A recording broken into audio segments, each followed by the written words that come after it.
Dad abandoned me with Grandma at 5. Years later, his widow tried to take my inheritance, but our revenge made her lose everything. I'm 25. I work full-time, and I currently live with my grandma. I've been with her for as long as I can remember. My mom passed away when I was really young, so it's just been me and my grandparents for most of my life.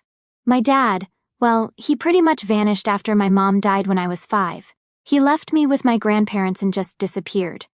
No brothers or sisters, no one else to turn to, just my grandma and grandpa.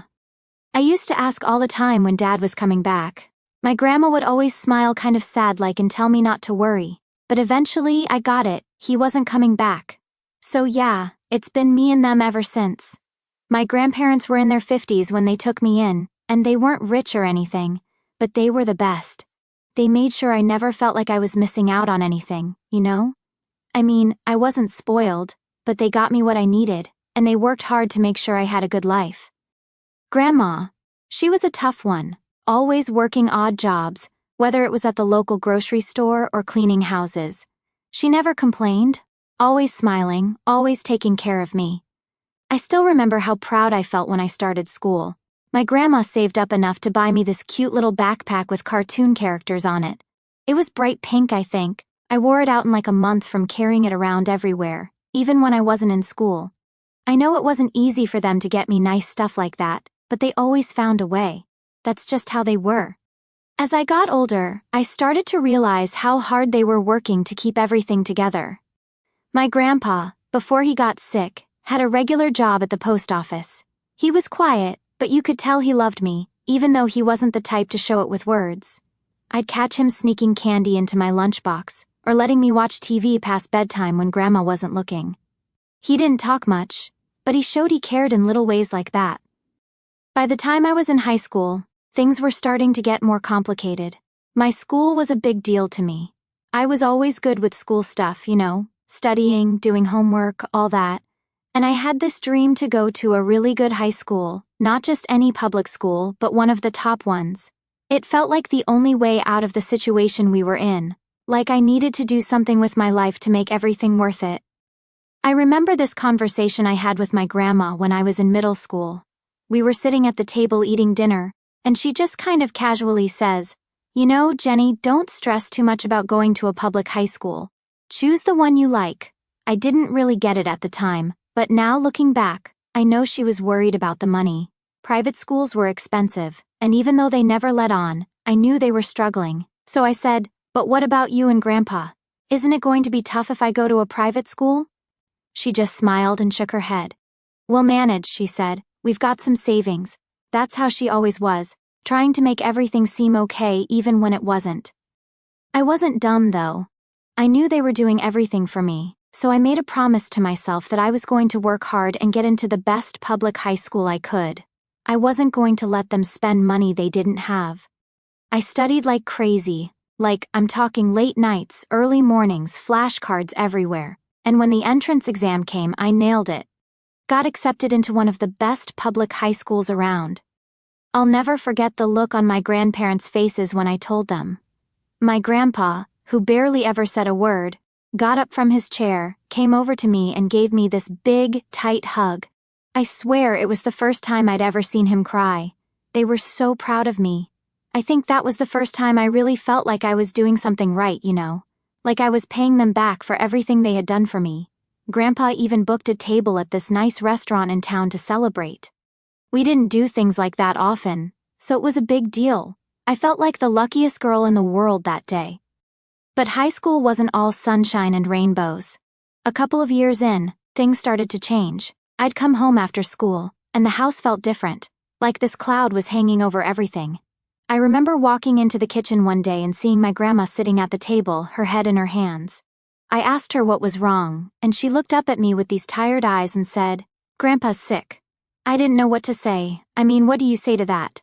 I was just a teenager, and I didn't really understand how serious it was at first, but it got bad, real bad. Grandpa was in and out of the hospital, and every time he came home, he looked worse than before. He stopped working, and Grandma had to pick up more hours at her jobs just to keep things running. I felt so helpless. I couldn't do anything to fix it, you know? I tried to keep up with school, But it was hard to focus when all I could think about was what was happening at home. I'd stay up late studying, but I'd also be worrying about whether Grandpa would be okay. And Grandma, she was always so strong, but I could see the cracks. She was exhausted. There were days when she'd come home from work, sit down on the couch and just stare at the wall for what felt like forever before she'd get up to make dinner. I started helping out more, doing whatever I could, cooking, cleaning, whatever needed to be done. I didn't want her to worry about me on top of everything else. She'd always tell me, "Don't worry, Jen. Focus on your school. You've got a bright future ahead." But how could I focus on school when it felt like everything around me was falling apart? Grandpa's condition kept getting worse. It was like this slow, painful decline. One day he'd be okay, and the next he'd be back in the hospital. I hated it. Hated seeing him like that. Hated seeing Grandma so worn out, and I hated that I couldn't do anything to make it better. That's when things really started to hit me. Life wasn't going to be easy. It wasn't going to be fair. And it definitely wasn't going to be what I expected. Things got worse after Grandpa's diagnosis. It wasn't something I could ignore anymore, and honestly, I didn't want to. Every time I walked into the house, it felt heavier, like this weight I couldn't shake off. Grandpa wasn't just sick, he was getting worse fast, and I didn't know how to deal with it. I was a teenager, and I'd never seen someone I loved just fade like that. Grandma tried to keep it together, but I could see the cracks. She didn't complain, but she didn't have to, you could just tell. There were days she'd come home from work, her shoulders all slumped like the weight of the world was on her. She'd smile at me, ask about school, make dinner like she always did. But it wasn't the same. We both knew it. Grandpa was in and out of the hospital so much I couldn't even keep track of the appointments anymore. Some days he'd be there for a week, other times just a few days. But each time he came back, he looked worse. It was like watching someone slowly disappear. He used to be this strong, quiet man, and now he was weak, tired, and couldn't even get out of bed half the time. It was tough to see. I wanted to help, but what could I do? I was just a kid. Grandma was the one holding everything together, or at least trying to. She started taking on even more part-time jobs. It wasn't just about paying bills anymore. There were the hospital costs, medication, everything. And even though Grandpa had insurance, it didn't cover everything. I didn't really understand the financial part of it back then, but I knew we were struggling. I could hear her late at night talking on the phone with the hospital, trying to figure out payment plans, arguing with them sometimes. I tried to step up to help out more around the house. I'd make dinner if she was late, I'd clean, do laundry, anything that I thought might take some of the pressure off. I even got a part-time job at the local store to bring in a little extra cash. It wasn't much, but it was something. But no matter what I did, it didn't feel like enough, and honestly, it wasn't. How could it be? The worst part was seeing Grandpa like that. I'd come home from school and go straight to his room to check on him. Some days he'd be asleep, other days he'd be sitting up trying to act like everything was fine. He'd tell me stories or try to crack a joke, but even that was fading. There was this one day I'll never forget it. I walked into his room, and he looked up at me with this weak smile and said, "Jenny, I'm sorry. I didn't know what to say." Sorry for what? For being sick? For not being able to be the grandpa I remembered? I just sat there with him, holding his hand, not knowing what to say, because what do you say to that? Nothing I could say would fix it. As time went on, things just kept getting harder. Grandpa had retired by then, and it was all on Grandma to keep us afloat. I could see how tired she was, but she never let on. She'd say, "Don't worry, Jenny, I'm fine," but she wasn't. She was running herself into the ground, and I knew it. There were days when she'd come home from work, and I could tell she'd been crying, but she'd never admit it. That wasn't her style.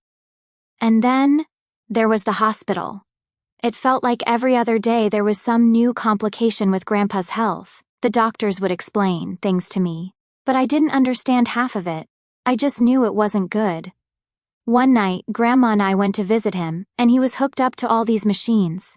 He was barely awake, and when he saw us, he tried to smile, but he couldn't. That's when it hit me, like really hit me, that he wasn't going to get better. I didn't know how to deal with that. How do you prepare yourself for losing someone you've lived with your whole life? Someone who's been there every day, even if they weren't the loud, talkative type. I felt like I was losing my whole foundation. I'd go to school trying to focus, trying to act like everything was normal, but it wasn't. My friends didn't really get it. They'd ask, "How's your grandpa?" And I'd just say, "He's okay," because what else could I say? No one my age was dealing with this stuff. They were worried about grades or what they were doing over the weekend, and here I was worrying about whether my grandpa would make it through the night. Grandma started talking about applying for assistance from the government. We'd always been able to manage, but now we needed help. I didn't know much about how that worked, but I could tell she didn't want to do it. She was proud, and asking for help wasn't in her nature, but we didn't have a choice. I remember the day she went to the city office to apply. She came home with this big stack of papers, all these forms she had to fill out, and I could see the frustration in her eyes. "It's confusing," she said, sitting at the table staring at all the paperwork. I sat down with her and helped as much as I could, but it felt overwhelming. Eventually we got through it, and a few weeks later we got the approval. I thought that would make things easier, but it didn't. It just made everything feel more real. We were now officially on assistance, and that felt like a loss in itself. As Grandpa's condition got worse, I could see the toll it was taking on Grandma. She was still working, still doing everything she could, but it wasn't enough. It never was. There was one night after Grandpa had another bad episode where she just broke down. I'd never seen her like that. She sat at the kitchen table, her hands covering her face, and just cried. I didn't know what to do. I wanted to comfort her, to tell her everything would be okay, but I couldn't, because I didn't believe that myself. We were running on empty, and it felt like no matter how hard we tried, we were just sinking deeper. I was scared for Grandpa, scared for Grandma, and honestly scared for myself. What would happen if we lost him? How would we manage? I had all these questions swirling around in my head and no answers. Then one day, after Grandpa had been in the hospital for a few days, we got the call. I don't remember who answered it, but I remember the silence that followed. The kind of silence where you just know something bad has happened. Grandpa had passed away. I didn't cry at first. I just stood there numb, like my brain couldn't process it. He was gone, just like that, and everything we'd been holding on to, all the hope that maybe he'd get better, it was gone too. That night, Grandma sat with me on the couch. She didn't say much, just held my hand, and for the first time in a long time, I felt like a kid again. A scared, lost kid who didn't know what the future held. After Grandpa passed, everything felt strange. The house was too quiet, too empty. He had been sick for a while, but somehow we always hoped he'd come home again. When that didn't happen, I think both Grandma and I just felt kind of lost. It's not like we talked about it or anything, but the way we moved around the house, avoiding certain rooms, staying busy, it was obvious. I threw myself into work. I had graduated high school by then and had to put off college to help out at home. There was no way I was going to leave Grandma alone, especially not after everything she'd done for me. So I found a full-time job at a local store. It wasn't glamorous, but it paid the bills, and that's what we needed at the time. Grandma, though, she was the one I worried about. She didn't complain, she never did. But I could see how tired she was. She was still working her part-time jobs even after everything, and I knew she felt guilty. One day I came home from work and found her sitting at the kitchen table, staring at the stack of bills like they were about to jump up and bite her. I sat down across from her. "What's wrong?" I asked, even though I knew the answer. She just sighed and shook her head. "It's these bills, Jenny. We're managing, but barely. I'm just so tired." I didn't know what to say. I mean, I was tired too, but I wasn't going to say that. I had to step up. "Don't worry, Grandma. I'm working full-time now, remember? We'll get through this." She gave me a small smile, but it didn't reach her eyes. "You're too young to be worrying about bills. This isn't the life I wanted for you." That hit me hard. I could tell she felt guilty, like she'd somehow failed me, but I didn't see it that way. She and Grandpa had raised me, given me everything they could, and now it was my turn to help. I wasn't going to let her carry all that guilt. "Grandma, you did everything for me. I wouldn't be where I am without you and Grandpa. Don't think for a second this is your fault." She nodded, but I could tell she wasn't convinced. After that, I made it my mission to work harder, take on more shifts, do whatever I could to make sure she didn't have to worry so much. It wasn't easy, but it was what I had to do. A few months went by, and things started to settle into a routine. Work, bills, sleep, repeat. It wasn't much of a life, but it was ours. Then one day, out of nowhere, we got a phone call. It was weird because nobody ever called us. I answered, and on the other end was this woman I didn't recognize.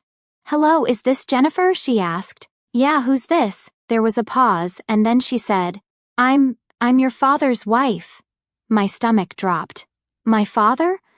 I hadn't heard from him in 20 years? And now all of a sudden his wife was calling me? I didn't even know he was married. "Okay," I said slowly, not sure what to expect. "I'm sorry to tell you this, but your father passed away in a car accident." I didn't feel anything. I mean, what was I supposed to feel? The guy had abandoned me when I was a kid, and now I was supposed to care that he was dead? "I see," I said, trying to keep my voice steady. She kept talking, but I barely listened. Something about the accident, the funeral, blah blah. It wasn't until she said something about inheritance that I snapped back to attention. "Inheritance?" I repeated. "Yes," she said, and I could hear the tension in her voice. "He left behind some assets, and as his biological child, you have a claim to them." Now I was confused. This man hadn't been in my life for years, and suddenly I was entitled to his money? It didn't feel real. I didn't even want anything from him. Why would I? But then she said something that really rubbed me the wrong way. "Would you consider giving up your inheritance rights? It would make things easier for us. I mean, for me. We don't have any kids, and your claim complicates things." I couldn't believe it. She didn't even try to hide what this was about. It wasn't about my father's memory or closure or anything like that. It was about money, and not for me but for her. She wanted me to just walk away, pretend like I didn't exist, so she could have it all to herself. "No," I said firmly. There was a pause. "No, that's right," I said, my voice stronger now. "I'm not giving up anything. I didn't even know about this inheritance. But now that I do, I'm not just going to give it up because it's convenient for you." She didn't like that answer. "But you didn't even have a relationship with him. What difference does it make to you?" That hit a nerve. "You're right," I said. "I didn't have a relationship with him. He left me with my grandparents and disappeared. But that doesn't mean I don't deserve what's rightfully mine." I could hear her fuming on the other end of the line. "This isn't fair," she muttered. "I don't care if it's fair to you," I snapped. "He was my father whether he acted like it or not, and I have a right to whatever he left behind." She hung up after that. I sat there for a few minutes trying to process what had just happened. I hadn't thought about my father in years, and now, all of a sudden, his death was bringing all this drama into my life. I told Grandma about the call, and she wasn't surprised.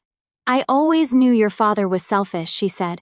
"But this, trying to take everything for herself, that's low, even for him." We decided to consult a lawyer just to make sure we knew what we were getting into. I wasn't sure how much money we were talking about, but it didn't matter. I wasn't going to back down, not after everything we'd been through. I wasn't about to let some stranger, someone who didn't even know me, take something that, for once, was supposed to be mine. After the phone call with my dad's wife, things escalated fast.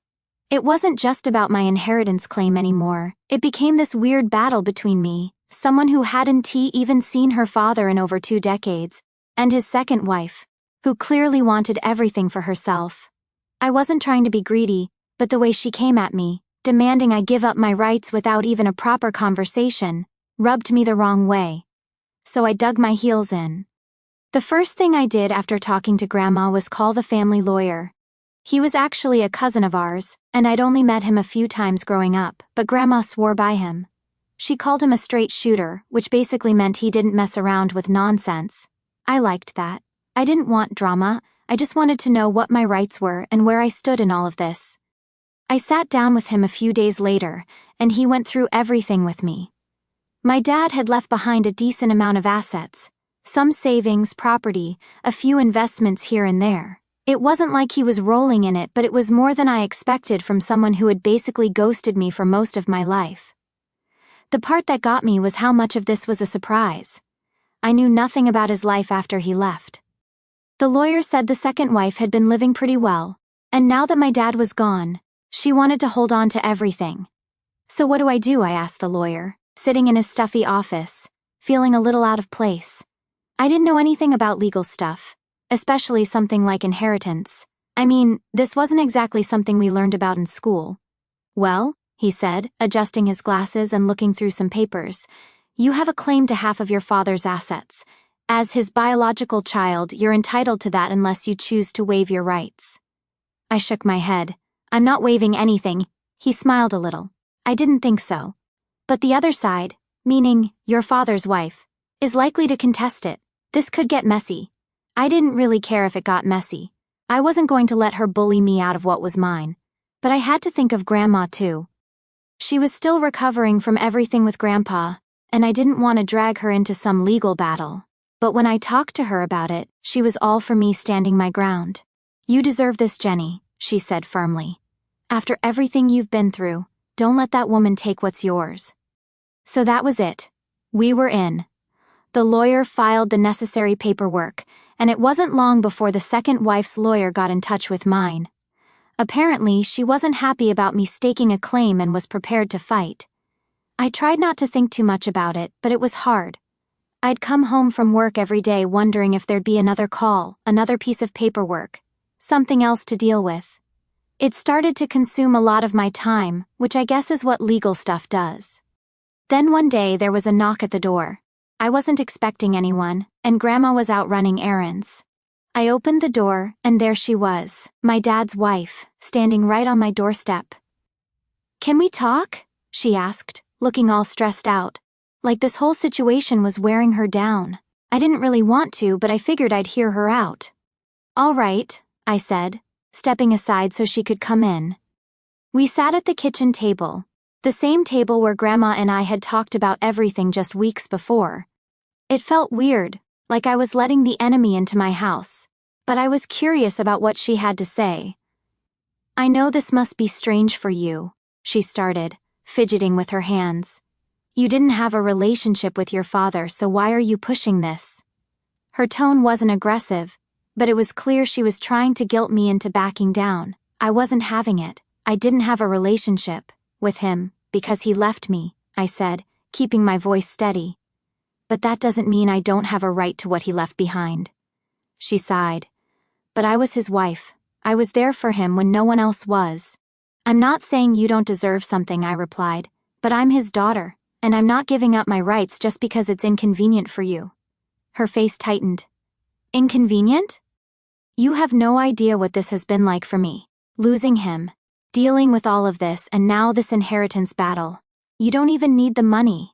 I felt my blood boil a little at that. How did she know what I needed? She didn't know my life, didn't know the struggles Grandma and I had gone through. "You don't know what I need," I said firmly. "This isn't just about the money, it's about what's fair." She didn't like that answer, but she didn't push back as hard as I thought she would. Instead, she just looked tired.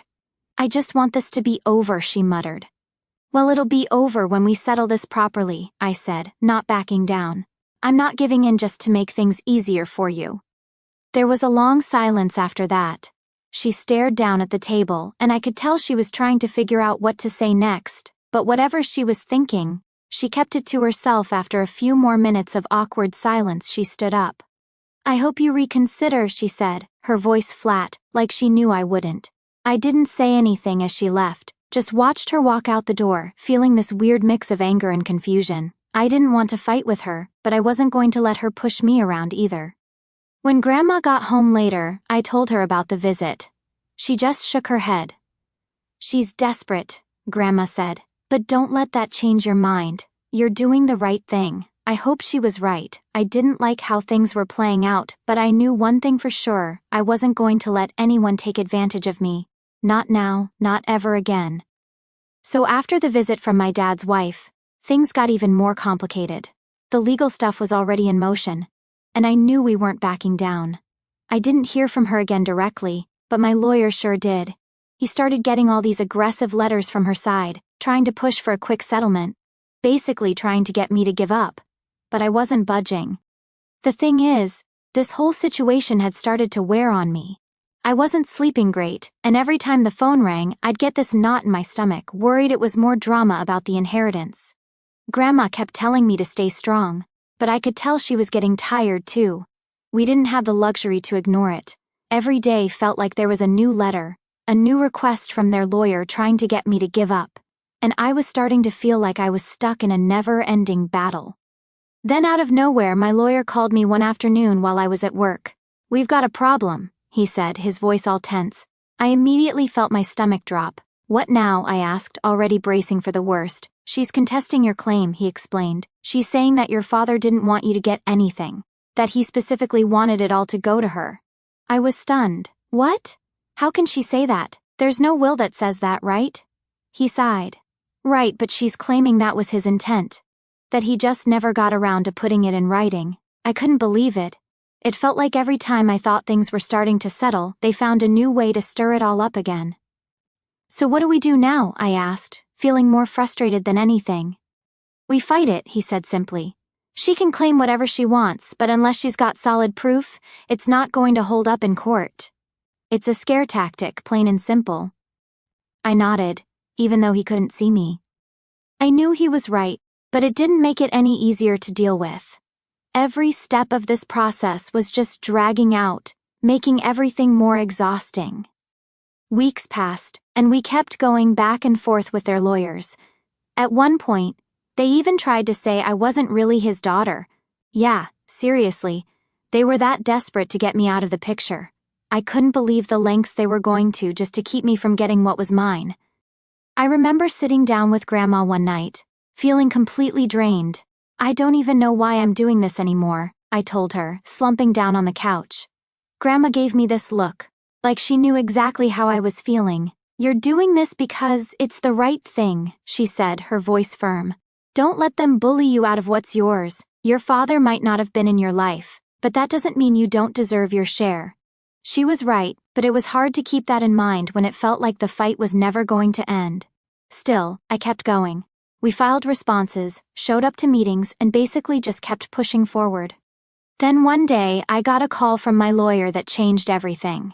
"They're offering a settlement," he said, his tone surprised. "A settlement?" I repeated, not quite believing it. "What kind of settlement?"